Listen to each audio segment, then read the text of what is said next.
My next guest takes on Ray Rodriguez in the main event of LFA 52 on October 19th. It is Chris Gutierrez joining me here on the program for the very first time. Chris, how are you? I'm good, man. Just got out of practice. How was practice today? What'd you get up to?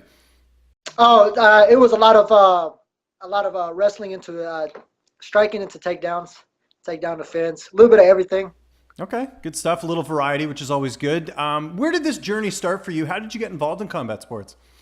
Man, it started when I was like around. I was 15, about to be 16, and we've always been uh, fans of martial arts. Bruce Lee, that was one of our biggest inspirations, and of course Jean-Claude Van Damme. You always want to do all the kicks he does, and I grew up in a kind of rough neighborhood, so I was always getting into fights, and so I wanted to know how to defend myself, for those kind of purposes. And a gym called Chop Shop MMA opened up. Well, it was called Combat Sports and Fitness at first, and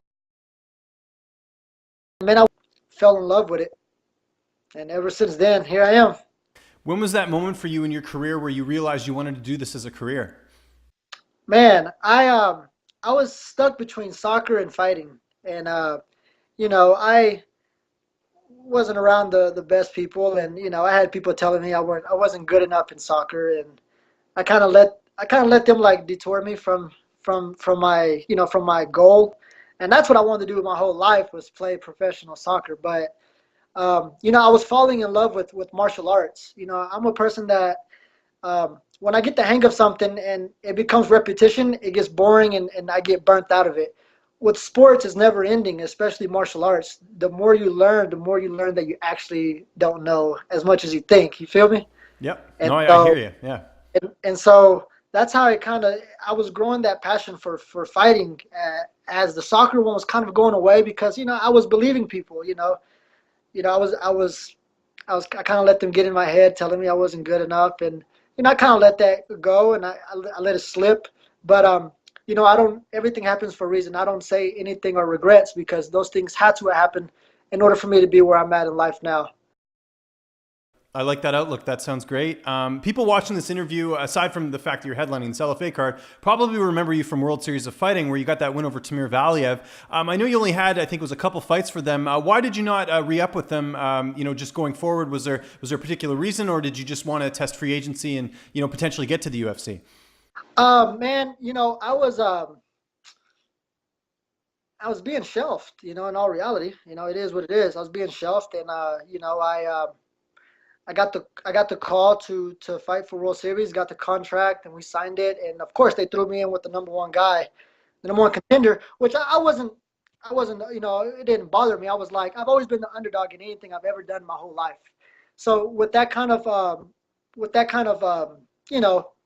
it is what it is. I've uh, I've always um, I've always taken on the competition, and I know I've never been handed anything. So when I win, the victory is like twice as nice, because I know I've never been handed anything. And so when I beat Timur, then it was a big controversy thing. It is what it is. He was the number one Russian at bantamweight, and all of a sudden I wasn't ranked or nothing, and all of a sudden this new guy just beats him, and so they want a rematch. And the whole time the rematch, man, a lot of people don't understand, man. Our gym was falling apart. I was mentally, I wasn't right. Man, I drowned. I was crying the day of the fight. I was crying, and I was like, I don't want to be here. I mentally beat myself. I drowned in the fight, and it showed in my performance. And you know, I'm glad, because I got to see who really was behind me when I had that loss. When I won, man, I was all over media. I was all over newspapers. Everyone wanted to be my friends. Women were coming out of everywhere. It is. And that's the way the cookie crumbles, unfortunately. And it it happened. And then when I lost, you just hear the crickets, and you really see who really is behind you. And I'm happy, because I got to see who really was true friends, who really were true family that I call. You know what I mean? And so I pushed certain people away. I burned some bridges, but like I said, it had to happen in order for me to be where I'm at. Okay, that makes sense. Now, along with fighting, what else do you do for a living? What pays the bills for you right now? Right now, I mean, I just train full time.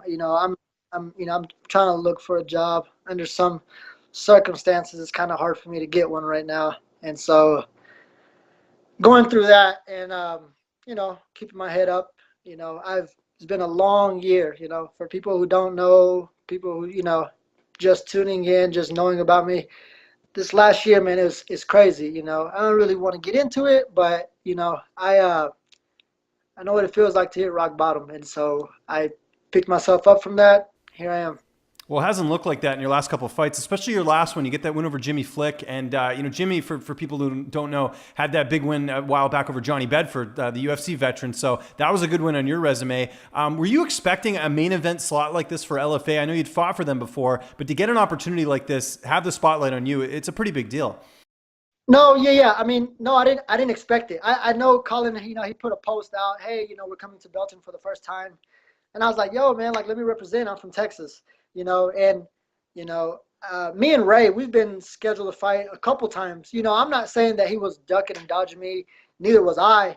I just think it never came into fruition for a reason. Now we get to settle it. Now we get to see who's the best of the best from Texas. And, he was at 45 for a while, kind of jumping up and down weight classes, but I guess he wants to stick to 135 now. So I'm going to welcome him to 135. Excellent. Yeah, and let's talk about the matchup. You're taking on Ray the Judge. How do you feel like you match up against him? He's got that 13-4 record. Yeah, I mean, I respect him. He's a respectable opponent. What more to say? It's a fight. And I respect him, but I don't think he's evolved as a fighter. Since being here, I'm a completely different fighter from my previous fights. Even with the Jimmy Flick fight, I'm a completely different fighter from that fight. One thing that's helped me tremendously up here, which I've already had a very good gas tank in all my fights, and now training in this altitude, man, I'm unstoppable, man. My gas tank is just twice, the amount that it was, and I'm coming to sea level, so I'm excited about that. When I fought Jimmy Flick, that was one of the things. We were in third round, and my coach was like, "How do you feel?" And I was like, "Man, it feels like a disadvantage." And, we look over, and Jimmy's huffing and puffing and just pouring sweat. And I'm just like, I was tired, but not like a fatigue. I was just like, your adrenaline's going, you're moving around. It was like that. And I was just like, man, I feel good. It's almost like a disadvantage. And so I'm happy with that. Who have been some of your main training partners ahead of this matchup? Man, of course, Yusuf Zalal. Been training with Markel, one of my other teammates, Jordan Molina. Been training with Brandon Royval. Man, it's just Adam Martinez. Just a room full of people, and before that, Joe Warren, TJ Dillashaw was down for a while. These are just I have a lot of Devontae Smith, Steven Seiler, a lot of these people that are doing big things. I'm in this room with them. It's a kill or be killed atmosphere in the gym. So that intensity every day just brings out the best in you. We push ourselves to the limit. We push ourselves so much that quitting is just so hard. And so, you work so hard, quitting is just, it's further down. You know what I mean? It just doesn't really come out to surface. How did you end up training at Factory X? Because you're from Texas originally. How did you end up in Colorado? So, our gym shut down, and, I was driving about 2 hours to go train with Johnny Bedford. That's who I was training with for a while out there. It was 2 hours. We were doing that twice a week. And, Johnny Bedford, Levi, all them, man, they're really good friends of mine. And, we're teammates, and I still call them teammates. And they helped me out so much. You know what I mean? So shout out to F3. I got love for them. But the drive was just 2 hours, and I was training also with Mark De La Rosa, with Genesis and Stephen Wright and them. But like I said, it was 2 hours, and it was just a lot. And, I was, my ex at the time was pregnant and stuff like that. So, trying to work around, training, her being pregnant and still doing the things I got to do, it just was a little too much. And me and Brian Foster, man, we became really good friends at World Series after me and Timur almost got into it in the back. And Spike, we almost got into it in the back, and it was like 40 Russians against me, and Brian Foster, that's a crazy white boy. he jumped, he kind of got in front and was like, yo, like, that's not something you want to do. Like, I got his back. And we just kicked it off, man. We became really good friends. And, he's like a big brother to me. I look up to him. He's one of the people I look up to in the gym. He changed his life as well. And he kind of was telling me, look, man, I know your gym closed down. If you want to take your fighting to the next level, which you have the ability, you need to get a hold of Mark Montoya at Factory X. And I heard about the gym. I just never really never thought about it. And me and my ex-fiance, we were thinking about moving up here already, and we did. And then I started training here, and it's been a wrap ever since. Awesome, man. It's a great gym. There's so many fighters now there that have flocked to Factory X. I was just talking to Anthony Smith last week. Like, it's just a really good camaraderie at the gym. Back to your fight though, October 19th. What's your prediction? How do you see this fight playing out? I'm gonna beat him wherever the fight goes. I don't really do predictions and stuff like that. It is what it is. The fight's gonna play out two ways. Either I'm gonna knock him out or I'm gonna submit him. That's the way it goes. I'm always looking for the stoppage. I'm always looking for the finish, whether it's knockout, TKO, submission. Unfortunately, sometimes I go to decision. Your opponent sometimes doesn't want to crumble, but I'm gonna break them. I'm gonna break them physically and mentally, and that's what I do, and that's what I do really good. Do you look at this fight as an audition for the UFC? If you get the win here, you'll be 12-2-1. I mean, that is the type of record that will get you a UFC contract. All my fights are important. I don't look at one fight and like, oh, this fight is very important. No, I know the task ahead. I know what I got to do. I'm sure he knows what he's got to do. But at the point is, man, I've like I said, man, this last year I've been through so much. If I would tell you what I've been through, you would be like, damn. And I never gave up. I didn't give up on life. And when you hit rock bottom, man, you can either let it defeat you or you can get up, dust yourself off, and march forward. And that's what I did. So if I didn't let something like that beat me, this is a fight. I'm in there with one person. I'll be damned if I let this guy just break me and beat me. I can be beat, so can he, but he's gonna have to dig really deep inside and find it within himself as well. All my opponents do that. I make them dig deep and make them really feel like, okay, if I really want this, I got to dig, and I guarantee you, he's gonna break. I will break him.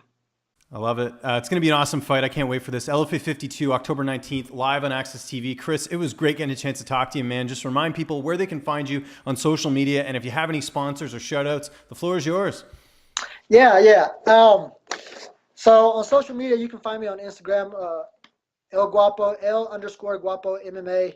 On Twitter, you can find me at Chris Gutierrez MMA. Facebook, of course, Chris Gutierrez.